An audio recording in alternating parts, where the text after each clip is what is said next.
Yun na mga idol, tayo magtatapos na. Dahil malapit na yung tagulan. Kapagtayo na tayo ng mga madudulas na saluyot. Mga idol, pag-comment ka kung hanggang saan umabot yung ating video na to. Para natin. Madali lang na tayo gumawa ng ating vlog. Laging puyat. Marami yung ating saluyot ngayon. Sobrang init tayo nagtatabas. Ano nga ginagawa ni idol? Mayo, hindi kumada pa. Idol, tapusin mo na yan at mainit na.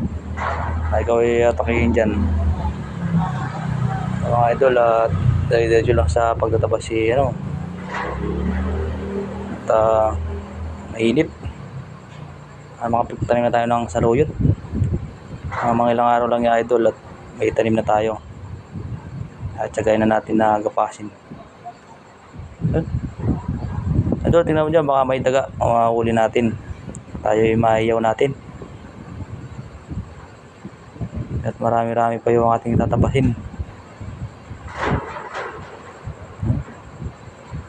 Yeah, idol, palakad-lakad na lang. Tatataos yung kanyang ginagawa. Ay, magpahinga na siya, idol. Ayan, tapos na ang ating